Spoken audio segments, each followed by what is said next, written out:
Hi hello welcome back to our channel KL civil tech. ఈ వీడియోలో మనం structural అనాలిసిస్లో మూమెంట్ డిస్ట్రిబ్యూషన్ మెథడ్ అనేది ఉంటుంది. So moment distribution method problems చేసే ముందు ప్రాసెస్ ఎలా ఉంటుందో స్టెప్ బై స్టెప్ ప్రాసెస్ ఏంటో ఈ వీడియోలో నేర్చుకున్నాము.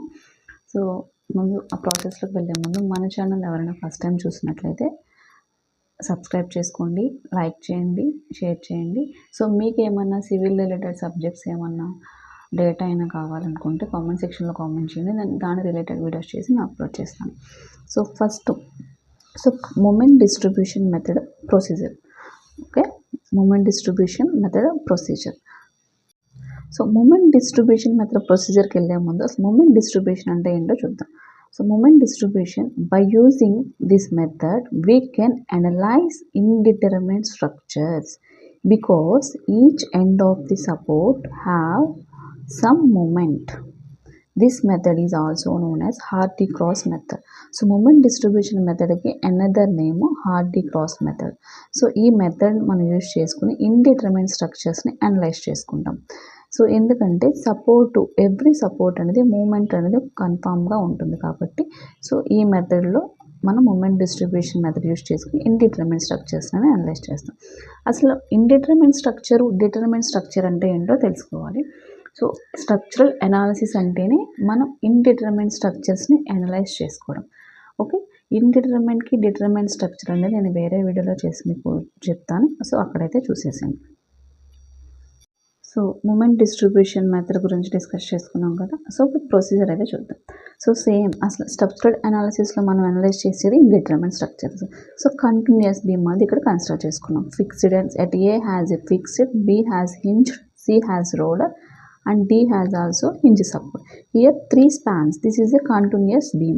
So at AB span has acting UDL and BC span act point load or concentrated load, some distances differences, and CD also acting point load. Okay, that is total length of the continuous beam is capital L. So our first step of moment distribution method is, so moment distribution మెథడ్లో first step వచ్చేసరికి initially fix the indeterminate support fixed. So initial first step ఏం చేయాలంటే మనకి ఎక్కడైతే indeterminate supports ఎక్కడైతే ఉంటాయో అక్కడ మనకంటే ఫిక్స్డ్ కాకుండా ఏవైతే ఫిక్స్డ్ సపోర్ట్ కాకుండా అంటే రిమైనింగ్ మనకి 2 సపోర్ట్స్ ఉంటాయి. అవి ఏంటవి? Hinge support, roller. సో ఇక్కడ మనకి B at C at D has a remaining supports. So ఈ బిసిడి దగ్గర మనం ఫిక్స్డ్ సపోర్ట్స్తో మనం indeterminate supports. Indeterminate means BC. So BC means indeterminate joints. Continuous బీమ్కి బీసీ అనేవి ఇండిటర్మినెంట్ ఇంటర్నల్ జాయింట్స్. ఈ బీసీ దగ్గర మనం ఏం చేస్తామంటే ఫిక్స్డ్ సపోర్ట్స్తో ఫిక్స్ చేసుకుంటాం. Our first step. Next calculate step 2. Calculate the fixed end moments and free end moments by individual span. So ఇక్కడ ఇచ్చిన స్పాన్ని ఇండివిజువల్గా ఏబీ స్పాన్ సపరేట్గా, బీసీ స్పాన్ సపరేట్గా, సిడి స్పాన్ సపరేట్గా కన్సిడర్ చేసుకుని ఇండివిజువల్గా fixed end moments, free end moments calculation చేసుకుంటాం.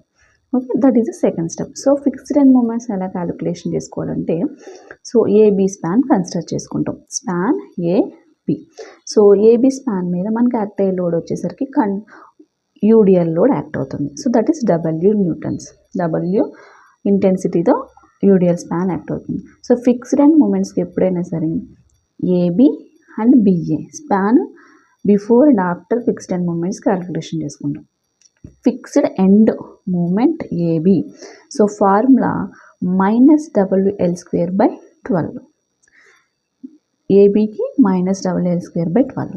Fixed end moment BA WL²/12.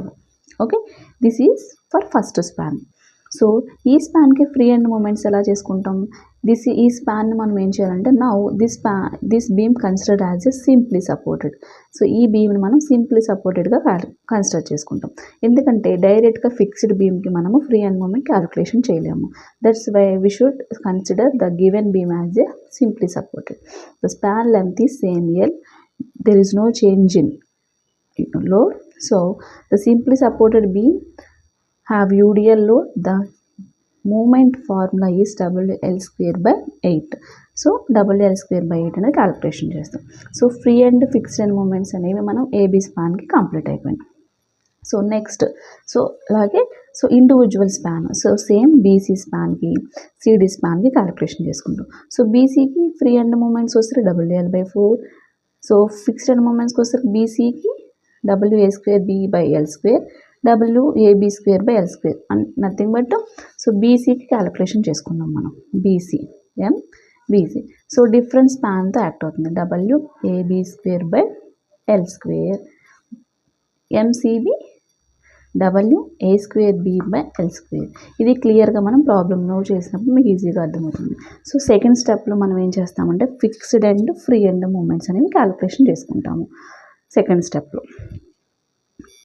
So step 3లో మనం ఏం చేస్తామంటే calculate the distribution factor for all members. So distribution factor అనేది క్యాలిక్యులేషన్ చేసుకుంటాం. సో డిస్ట్రిబ్యూషన్ ఫ్యాక్టర్ అంటే అన్ని మెంబర్స్కి, అన్ని మెంబర్స్కి క్యాలిక్యులేషన్ చేసుకుంటాం. సో ఇక్కడ ఇచ్చిన బీమ్లో మన అన్ని members means AB, BC, CD calculation చేస్తామని నో. సో మనకి ఇచ్చిన ఫిగర్ని బేస్ చేసుకుంటే BC are joints, which joints? Intermediate joints. So intermediate joints base చేసుకుని మనం మాత్రమే డిస్ట్రిబ్యూషన్ ఫ్యాక్టర్ అనేది మనం క్యాలిక్యులేషన్ చేసుకుంటాం. సో మీకు అర్థం అవ్వాలంటే BC these are intermediate joint. Everyone as a joint but BC are intermediate joint. So BCని కన్సిడర్ చేసుకుంటే what are the members of BC? BA is 1 member, BC is 1 member. Next Cని consider చేసుకున్నట్లయితే CB is 1 member, CD is 1 member. So ఈ 4 మెంబర్స్కి మనం distribution factor అనేది calculation చేసుకుంటాం. So ఇప్పుడు డిస్ట్రిబ్యూషన్ ఫ్యాక్టర్ ఎలా క్యాలిక్యులేషన్ చేసుకుంటాం? టేబుల్ ఫార్మేట్ వచ్చేసరికి joint, member, distribution K, sigma K. Distribution means stiffness K, sigma K, distribution factor KI/summation of KI, stiffness. So what are the joints of intermediate joints for given figure? B and C are the intermediate joint. So for what are the members of B?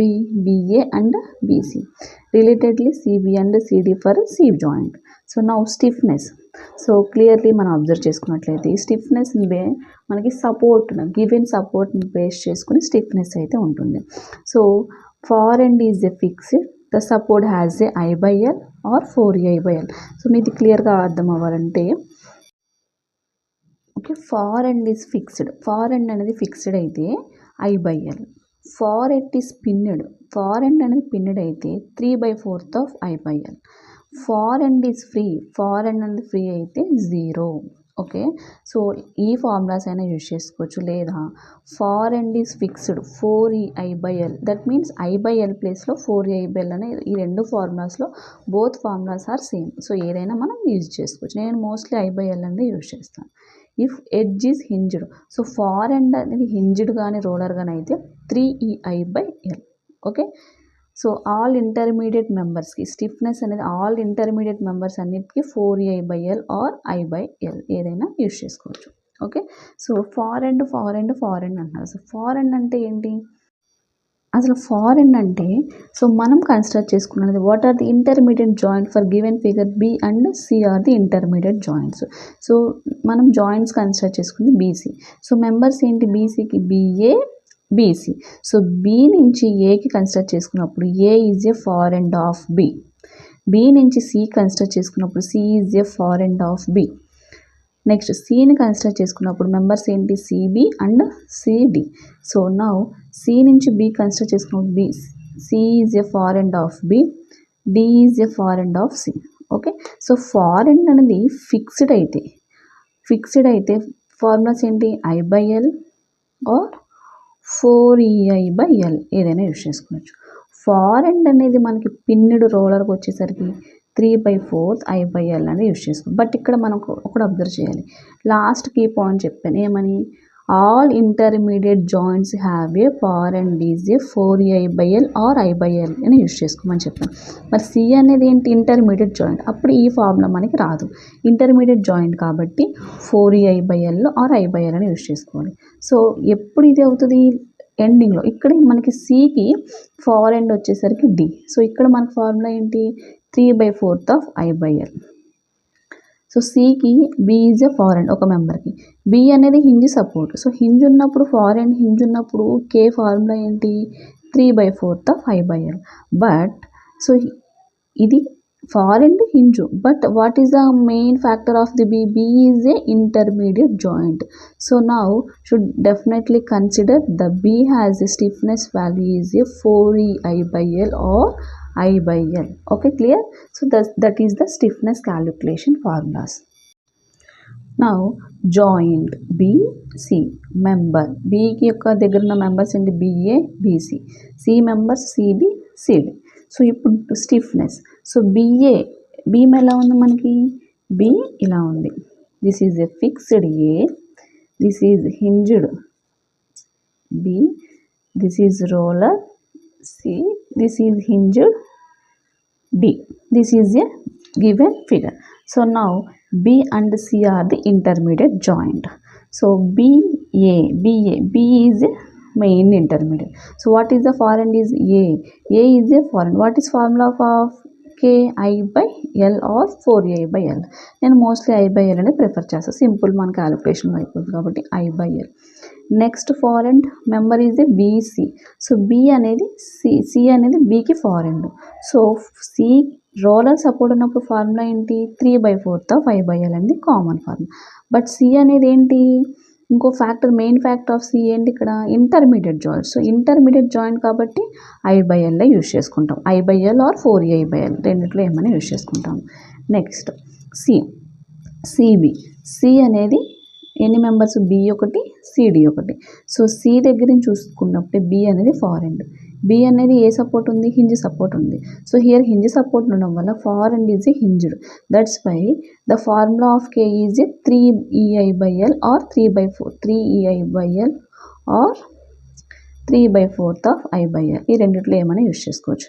But B అనేది ఏంటి? Intermediate joint. So ఏ formula consider చేసుకోవాలి ఇక్కడ? I/L are 4EI/L consider చేసుకోవాలి. Okay, next సికి CD అనేది ఒక member. So member అయినప్పుడు D ఇక్కడ ఉన్నది. సో D ఇక్కడ ఉన్నప్పుడు D అనేది hinge support. What is formula? 3/4 of E/L I/L or 3EI/L అని యూజ్ చేసుకోవచ్చు. Okay, 3I/4L. Okay, 3/4 of I/L. Clear? So now sigma K అంటే I/L plus I/L 2I/L. Next I/L plus 3I/4L, I/L plus 3I/4L. So నా distribution factor ఎలా calculation చేసుకుంటాం? KI/సిగ్మా. KI అంటే I/L/సిగ్మా, KI అంటే 2I/L. So 1/2 ఇండివిజువల్గా క్యాలిక్యులేషన్ చేసుకోవాలి. ఇది 1/2, ఇది 1/2 ఇలా క్యాలిక్యులేషన్ చేసుకోవాలి. నెక్స్ట్ దీనికి ఓకే, నెక్స్ట్ సేమ్ దీనికి కూడా అంతే. I/L బై కాంబినేషన్ చేస్తే మొత్తం వచ్చే ఆన్సర్కి ఇక్కడ చేసుకుంటాం. దీనికి అంతే KI/సిగ్మా KI. సో ఫైనల్ మనకి ఇక్కడ రావాల్సిన డిస్ట్రిబ్యూషన్ ఫ్యాక్టర్ ఆల్ 4 వాల్యూస్ని కలిపితే మనకి 1 రావాలి. సో 1 సాటిస్ఫై అయితేనే మనం చేసిన డిస్ట్రిబ్యూషన్ ఫ్యాక్టర్ అనేది కరెక్ట్. 1 సాటిస్ఫై అవ్వకపోతే మనం ఎక్కడో రాంగ్ చేసామనేది మనకి ఈజీగా తెలుస్తుంది. ఇక్కడ మన 4 I వాల్యూస్ అనేది మనకి చేసి చూసుకుంటే 1 అనేది ఈక్వల్ అవ్వాలి. నెక్స్ట్ స్టెప్ 4లో ఏం చేస్తాం? Satisfy end support and transfer half the moment for far end. అంటే సాటిస్ఫై చేసుకోవాలి, హాఫ్ మూమెంట్ని ఫారెన్కి క్యారీ ఓవర్ ఫ్యాక్టర్ ద్వారా ట్రాన్స్ఫర్ చేసుకుంటాం హాఫ్ మూమెంట్ అనేది. సో హాఫ్ మూమెంట్ ఎలా ట్రాన్స్ఫర్ చేసుకోవాలని చెప్తాను. సో నెక్స్ట్ స్టెప్ 5లో calculate the unbalance moment at the each joint దగ్గర అన్బ్యాలెన్స్ మూమెంట్ని క్యాలిక్యులేషన్ చేసుకున్నాం. స్టెప్ 6లో transfer the distribution moment each member for far end according to their carry over factor base చేసుకుని మనం డిస్ట్రిబ్యూషన్ మూమెంట్లో మెంబర్ని ఫారెన్ మెంబర్కి క్యారీ ఓవర్ ఫ్యాక్టర్ అనేది డిస్ట్రిబ్యూట్ చేసుకుంటాం. స్టెప్ 7లో repeat step 5 and 6 till the equilibrium equations are satisfied of the each joint దగ్గర equilibrium equations అనేవి సాటిస్ఫై అయ్యే వరకు మనం స్టెప్ 5 and 6ని రిపీట్ చేసుకుంటాం. Okay, this is our process of the moment distribution method. సో ఈ మెథడ్లో మీకు ఏమైనా డౌట్స్ అయితే ఉంటే కామెంట్ సెక్షన్లో కామెంట్ చేస్తే నేను మీ డౌట్స్ అన్ని క్లారిఫై చేస్తాం. నెక్స్ట్ వీడియోలో మూమెంట్ డిస్ట్రిబ్యూషన్ మెథడ్ మీద ప్రాబ్లం అయితే ఎలా చేయాలనేది చూద్దాం. Thank you for watching.